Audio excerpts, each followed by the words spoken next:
அனைவருக்கும் வணக்கம். இன்னைக்கு வந்து பாத்தீங்கன்னா ஃபாதர்ஸ் டே. அனைத்து தந்தையர்களுக்கும் இன்னைக்கு தந்தையர் தின நல்வாழ்த்துக்கள். ஹாப்பி ஃபாதர்ஸ் டே.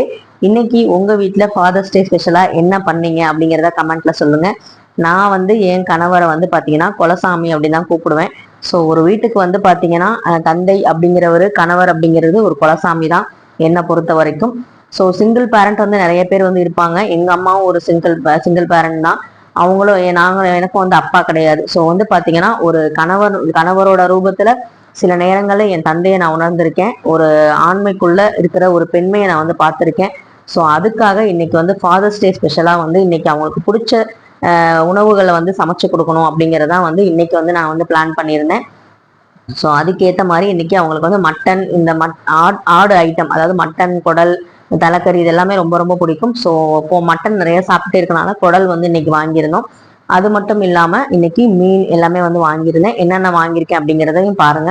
ஸோ வந்து பாத்தீங்கன்னா இன்னைக்கு சமையல் குறிப்பு பத்திலாம் நான் எதுவும் சொல்ல போறது இல்லை. என்னுடைய கணவரை பத்தியும் அது வந்து ஏன் நான் வந்து ஒரு ஆண்மைக்குள்ள ஒரு பெண்மையை பார்த்தேன் அப்படிங்கிற விஷயங்களை பத்தி நான் ஷேர் பண்ண போறேன். உங்க கணவர், உங்களுடைய குழந்தையோட தந்தை, இல்ல உங்கள் தந்தை ஏதாவது ஒரு விஷயத்துல உங்களுக்கு ரொம்ப ரொம்ப பிடிச்ச விஷயங்கள் என்ன பண்ணுவாங்க, உங்களை எப்படி வந்து பாத்துக்குவாங்க அப்படிங்கிறத கமெண்ட்ல சொல்லுங்க. ஏன்னா வந்து பாத்தீங்கன்னா நம்ம அன்பை எந்த அளவுக்கு ஸ்ப்ரெட் பண்றோம் அப்படிங்கறத பொறுத்துதான் அந்த அன்போட மதிப்பு வந்து அதிகமாகும். அது மட்டும் இல்லாம இப்பெல்லாம் யூடியூபை திறந்தாலே வந்து பாத்தீங்கன்னா அவங்க வந்து கொன்னாங்க, இவங்க வந்து கொன்னாங்க, இவங்கள வந்து இவங்க அடிச்சாங்க அப்படிங்கிற மாதிரிதான் நியூஸ் வருது. கொஞ்சம் பாசிட்டிவான விஷயங்களும் வந்து நல்லா ஸ்ப்ரெட் ஆகட்டும். அன்பும் வந்து இன்னமும் இருக்கு, இன்னும் வாழ்ந்துகிட்டு தான் இருக்கு. இன்னமும் நிறைய குடும்பங்கள்ல பணத்தை விட பாசம் ஜெயிச்சுக்கிட்டு இருக்குங்கிறதா உண்மை. ஸோ அந்த மாதிரி விஷயங்களை நம்மளும் கடந்து வந்திருப்போம். அப்படி யாராவது இருந்தீங்க அப்படின்னா கமெண்ட்ல கண்டிப்பா சொல்லுங்க. உங்களுக்கு இந்த வீடியோ பிடிச்சிருந்துச்சு அப்படின்னா கண்டிப்பா லைக் பண்ணுங்க. பண்ணாம பாத்தீங்கன்னா சப்ஸ்கிரைப் பண்ணிட்டு பாருங்க. ஸோ குடலை வந்து நம்ம அலசும் போது வந்து பார்த்தீங்கன்னா சுடுதண்ணி வச்சு தான் நல்லா அலசணும். அதுக்கப்புறம் வந்து பார்த்தீங்கன்னா நான் வந்து அதுக்கு இடையில வெங்காயம், தக்காளிலாம் வந்து பார்த்தீங்கன்னா வதங்குறதுக்கும் சைட் பை சைடு ரெடி பண்ணியாச்சு. ஸோ என்னுடைய கணவரை வந்து பார்த்தீங்கன்னா நான் வந்து ஏன் வந்து ஒரு ஆண்மைக்குள் எப்படி ஒரு பெண்மையை பார்த்தேன் அப்படின்னா, கல்யாணம் பண்ணும்போது கூட அது வந்து நான் ஃபீல் பண்ணல. நான் கன்சீவாக இருக்கும்போது 10 மாசமும் வந்து பார்த்தீங்கன்னா எனக்கு வந்து செக்கப்புக்கு என் கணவர் மட்டும்தான் கூட வந்தாரு. வேற யாருமே வரல. ஆனால் அம்மா வரேன்னு சொன்னா கூட அம்மா வந்து நீங்க ஏமா அலையிறீங்க, நானே பாத்துக்கிறேன்னு சொல்லிட்டு வேலையெல்லாம் விட்டுட்டு அந்த ஒரு நாள் ஃபுல்லா என் கூட தான் இருப்பாங்க. எனக்கு ஸ்கேன் பண்றதுல இருந்து டெலிவரி சமயத்துல இருந்து எல்லாமே.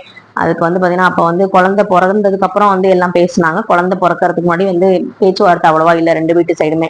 ஸோ வந்து பாத்தீங்கன்னா அப்பெல்லாம் வந்து ரொம்ப வந்து நான் ஏங்காம இருக்கணும் அப்படிங்கிறதுக்காகவே நிறைய விஷயங்களை பார்த்து பார்த்து பண்ணாங்க. உண்மையை சொல்லணும்னா நான் வந்து பிறந்த வீட்டுக்கு போகல, புகுந்த வீட்டுக்கு நம்ம போகல, நமக்கு எதுவுமே செய்யல அப்படிங்கிற மாதிரிலாம் எந்த ஒரு ஃபீலிங்குமே எனக்கு இல்லாததுக்கு முக்கிய காரணம் யாருன்னா என்னுடைய முழுக்க முழுக்க என்னோட கணவர் தான். அவர் மட்டும், அதாவது எப்படின்னா நான் செக்கப்புக்கு போகும்போது நான் மாடி வீட்டில் வந்து குடியிருந்தோம்.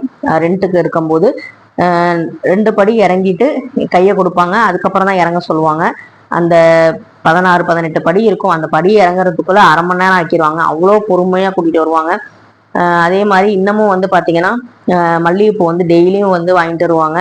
ஸோ வந்து பாத்தீங்கன்னா அது தினமும் ஏங்க வாங்குறீங்கிற மாதிரி நான் கூட சில சமயம் கேட்டிருக்கேன். இப்ப அந்த கேள்வியை நான் கேட்கறது இல்லை. அந்த அன்பு வந்து அது தெரியுது அப்படிங்கிறனால நான் இப்ப அதையுமே நானும் ரொம்ப ரசிக்க ஆரம்பிச்சிட்டேன்.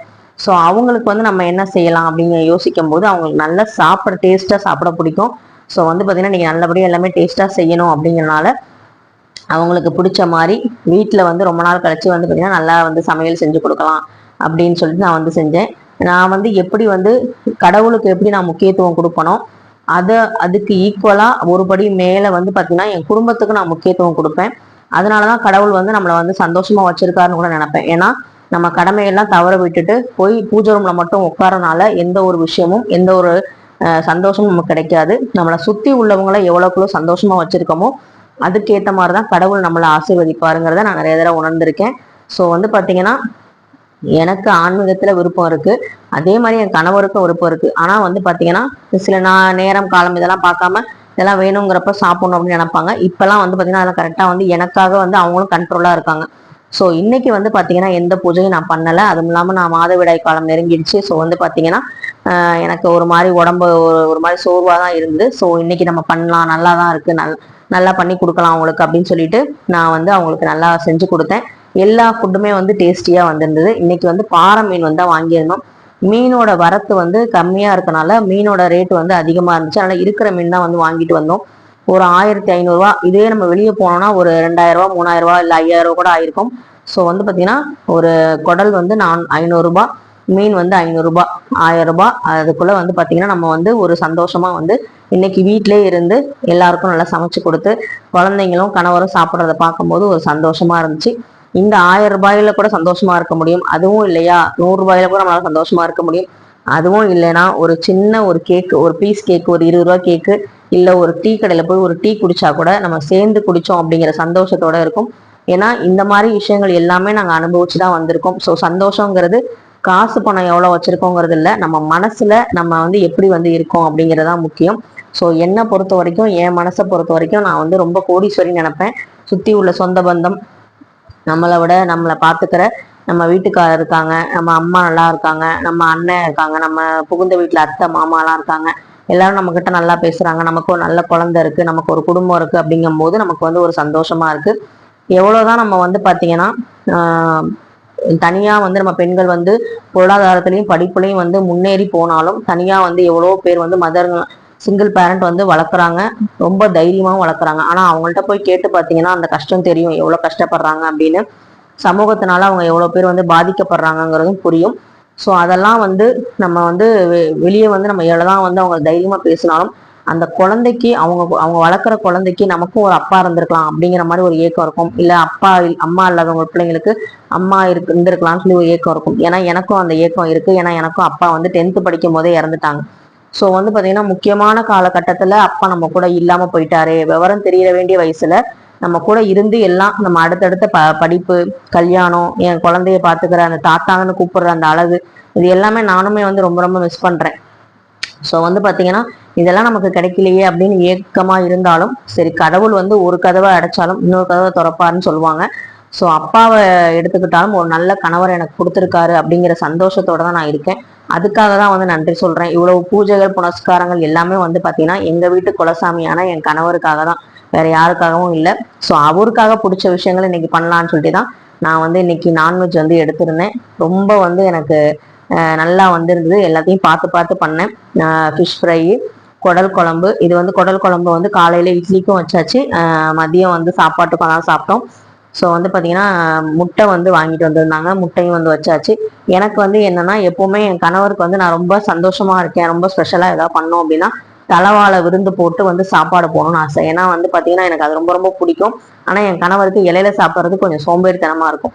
ஆனால் எனக்கு வந்து இலையில சாப்பிட்றது ரொம்ப ரொம்ப பிடிக்கும். அவங்களுக்கு அந்த மாதிரி போடும்போது எனக்கு ஒரு சந்தோஷமா இருக்கும். ஸோ இன்னைக்கு எங்க வீட்டு குலசாமிக்கு தலவாழை விருந்து வந்து போட்டாச்சு. குலசாமி எப்படி நம்ம குடும்பத்தை காக்குமோ அதே மாதிரி ஒரு குடும்ப தலைவன் வந்து வீட்டில் இருந்தாதான் அந்த மற்ற தெய்வங்கள்லாம் நம்ம வீட்டுக்கு வரும் இல்லையா, அந்த மாதிரி நம்மளோட கணவர் இருந்தா நம்ம கணவருக்கு இருக்கிற மரியாதைக்காக தான் மற்றவங்க எல்லாருமே நம்ம வீடு தேடி வருவாங்க. அதை நான் வந்து எங்க அப்பா இருக்கும்போது எப்படி எங்களை தேடியெல்லாம் வந்தாங்க, எங்க அப்பா போனதுக்கு அப்புறம் எங்களை எப்படி பார்த்தாங்கிறத நாங்க ரெண்டுமே வந்து பார்த்துருக்கோம். ஸோ அதனால வந்து பார்த்தீங்கன்னா என் கணவர்கிட்ட நான் எவ்வளோ சண்டை போடுவேன், எல்லாமே பண்ணுவேன். ரொம்ப வந்து எப்பவுமே பாசமலர் மாதிரிலாம் இருக்க மாட்டோம். இருந்தாலும் அந்த கணவர்னு ஒருத்தர் இல்லைன்னா நமக்கு வந்து அந்த அங்கீகாரம் வந்து பெருசா இருக்காதுன்னு அடிக்கடி அவங்கள்ட்ட நான் சொல்லுவேன். நீங்க இருக்க வரைக்கும் தாங்க எங்களுக்கு மரியாதை, நீங்க நல்லா இருக்கணும், நல்லா வந்து உடம்ப வச்சுக்கோங்க, நல்லா சாப்பிடுங்க, நல்லா வந்து டைமுக்கு இது பண்ணுங்க, மாத்திரை அடிக்கடி போடாதீங்க, இந்த மாதிரி விஷயங்கள்லாம் நிறைய அடிக்கடி நான் சொல்றதுக்கு காரணமா தான் எனக்கு இதுல ஒரு சுயநலமும் இருக்கு. கணவர் இருந்தாதான் நான் வந்து நல்லா இருக்க முடியும் அப்படிங்கிற சுயநலமும் இருக்கு, என் குழந்தை நல்லா இருக்க முடியும். இந்த சுயநலத்துல ஒன்றும் பெருசா ஒன்றும் தவறு இல்லைன்னு நினைக்கிறேன். எல்லா பெண்களும் நினைக்கிறது தான். பூவும் நாரும் சேர்ந்தாதான் வந்து பாத்தீங்கன்னா ஒரு மாலையா உருவாக முடியும். அதே மாதிரி ரயிலுக்கு 2 சக்கர, தண்டவாளத்துல 2 சக்கரமும் ஒன்னா இணைஞ்சு பயணிச்சாதான் அந்த ரயில் கடைசியா போய் கரை சேர முடியும். ஸோ இந்த மாதிரி ஒவ்வொன்றுக்குமே வந்து பாத்தீங்கன்னா ஒவ்வொரு அர்த்தங்கள் இருக்கு. கணவன் மனைவி இவங்க 2 பேருமே வந்து பாத்தீங்கன்னா ஒரு குடும்பத்துக்கும் குழந்தைக்கும் ரொம்ப ரொம்ப முக்கியம். அம்மா அப்பா 2 பேர்த்துல யார் ஒருத்தவங்க இல்லாட்டியுமே வந்து பாத்தீங்கன்னா குழந்தைகள் வந்து ரொம்ப கஷ்டப்படுவாங்க. ஸோ இது சிங்கிள் பேரண்டா இருக்கவங்க வந்து உணர்ந்திருப்பீங்க. எங்க அம்மாட்ட கேட்டா சொல்லுவாங்க எவ்வளோ கஷ்டம்னு. அதே மாதிரி என்கிட்ட வந்து அப்பா இல்லாத குறைய பற்றி கேட்டால் நான் பக்கம் பக்கமாக சொல்லுவேன். ஸோ இதான் வந்து பார்த்தீங்கன்னா இந்த வீடியோவில் நான் சொல்ல வேண்டிய விஷயமா இருந்தது. என் கணவருக்கு நான் வந்து எப்போ வந்து அந்த ஆண்மையில பெண்மையை பார்த்தேன் அப்படின்னா, நான் வந்து கருவில் வந்து குழந்தைய சுமக்கும் போது ஒவ்வொரு நொடியும் நான் அதை உணர்ந்தேன். ஸோ நீங்கள் உங்கள் கணவர்கிட்ட எப்போ நீங்கள் அந்த பெண்மையை வந்து பார்த்தீங்க அப்படிங்கிறத கமெண்ட்ல மறக்காம சொல்லுங்க. தாடி மீசை வச்ச ஒரு அழகான அம்மா அப்படின்னா அது வந்து அப்பா தான். ஸோ வந்து பார்த்தீங்கன்னா அந்த மாதிரி அப்பாக்களுக்கு இந்த வீடியோ முழுக்க முழுக்க சமர்ப்பணம். நீயும் எனக்கு ஒரு குழந்தை தானே, வந்து வாங்கிக்கோன்னு சொல்லிட்டு எனக்கும் வந்து ஊட்டி விட்டாங்க. ஸோ வந்து பார்த்தீங்கன்னா இதெல்லாம் ஆர்டிஃபிஷியலாக இருக்க மாதிரி இருக்கும் உங்களுக்கு பார்க்கும்போது, ஆனால் இதெல்லாம் ரெகுலராக எங்கள் வீட்டில் நடக்கிற விஷயங்கள் தான். ஸோ இந்த வீடியோ உங்களுக்கு பிடிச்சிருந்தா கண்டிப்பாக லைக் பண்ணுங்க, ஷேர் பண்ணுங்க, மறக்காம சப்ஸ்கிரைப் பண்ணுங்க. நன்றி.